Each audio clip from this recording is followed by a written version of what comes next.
আমি হ্যাঁ ভোটের পক্ষে আছি।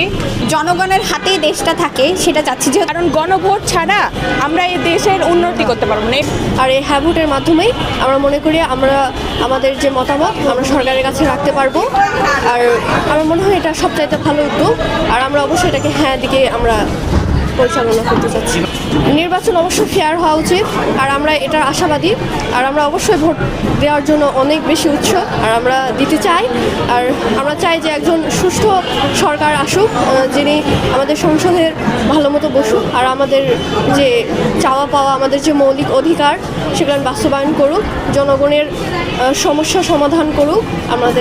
আমাদের প্রত্যাশা ভবিষ্যতে যে প্রপাকাণ্ডগুলো চলেছিল সেগুলো যেন আবার নতুনভাবে না হয়। যদি নতুনভাবে হয় আমরা আবার যেভাবে রুখে দাঁড়িয়েছিলাম সেভাবে দাঁড়াবো। আর এবার জন্য জনগণের হাতেই দেশটা থাকে সেটা চাচ্ছি। যেহেতু নতুন ভোটার, আমরা গণভোটের মাধ্যমে দেশ সংস্কার হোক যেন, সেটা আমরা চাচ্ছি।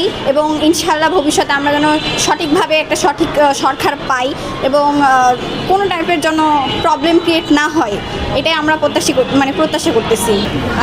সত্যি কথা বলতে গণভোট কী জিনিস এটা আগে জানতাম না। এই যে জুলাই আন্দোলনের পর গণভোটটা যে কী, আইন সংস্কার কী, এগুলো সম্পর্কে আমরা ধারণা পেয়েছি। কারণ গণভোট ছাড়া আমরা এই দেশের উন্নতি করতে পারবো না। এমনিতে বাংলাদেশ অনেক পিছায় আছে অন্যান্য দেশের থেকে।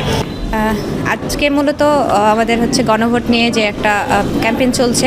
তো আমরা এখানে একটা জিনিস লক্ষ্য করছি যে আমাদের জুলাই অভ্যুত্থানের আগে যে দেশ ছিল তা থেকে নতুনভাবে রাষ্ট্র গড়ার একটা যে প্রয়াস চলছে, সেটার পক্ষে আমরা আসলে এখানে কর্মশালায় যুক্ত হয়েছি। কর্মশালায় হ্যাঁ অথবা না ভোটের যে একটা অপশান, আমি আমার মতামত পার্সোনালভাবে যদি দিই তাহলে আমি বলবো যে আমি হ্যাঁ এর পক্ষে আছি।